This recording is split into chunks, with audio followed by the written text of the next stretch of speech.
बिस्मिल्लाहिर्रहमानिर्रहीम। नुसल्ली व नुसल्लिम अला रसूलिहिल करीम, अम्मा बाद।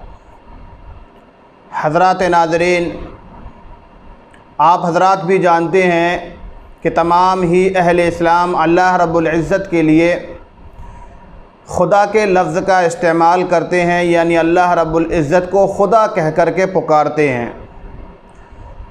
ज़रूरत है इस बात की कि इस लफ्ज़ खुदा की तहक़ीक़ कर ली जाए, इसके माना और इसके मफ़हूम को जान लिया जाए और इस बात को भी जान लिया जाए कि अल्लाह रब्बुल इज़्ज़त के लिए इस लफ्ज़ का इस्तेमाल करना दुरुस्त है या दुरुस्त नहीं है। ये बात मैं इसलिए बता रहा हूँ कि आपको मुआशरे के अंदर चंद हज़रात ऐसे मिलेंगे जो आपसे ये कहेंगे कि अल्लाह रब्बुल इज़्ज़त के लिए खुदा का लफ्ज़ इस्तेमाल करना दुरुस्त नहीं है। इस सिलसिले में सबसे पहले आप ये बात समझ लीजिए कि लफ्ज़ खुदा ना तो कुरान से साबित है ना ही हदीस से साबित है, लेकिन शरीयत के जो 4 मज़बूत दलाइल हैं, कुरान, हदीस, इजमाए उम्मत और क़यास, इन चारों दलाइल में से तीसरी दलील यानी इजमाए उम्मत से इस लफ्ज़ का सबूत मिलता है।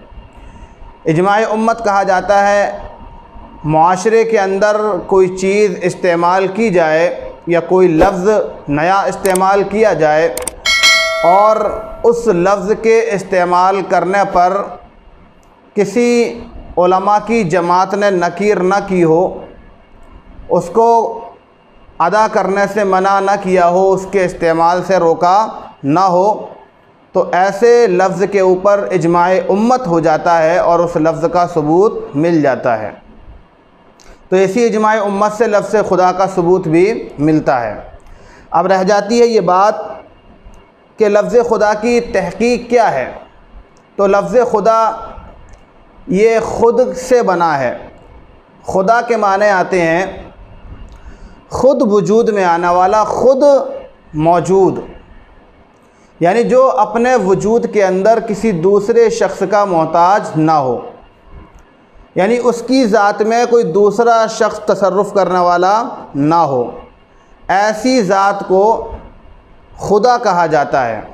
आप गौर करेंगे तो अल्लाह रब्बुल इज़्ज़त की ज़ात के ऊपर खुदा के ये माना सादिक आते हैं, खुदा के ये माना पूरे तरीके पर फिट बैठते हैं, क्योंकि अल्लाह रब्बुल इज़्ज़त भी वाहिदुल वजूद है, अपने वजूद में तन्हा है, अपने वजूद में किसी का मोहताज नहीं है। जब अल्लाह रब्बुल इज़्ज़त की ज़ात के ऊपर लफ्ज़ खुदा के माना मुकम्मल तौर पर सादिक आते हैं, मुकम्मल तरीके पर फिट बैठते हैं, तो अल्लाह रब्बुल इज़्ज़त की ज़ात के लिए खुदा का लफ्ज़ इस्तेमाल करना दुरुस्त होगा।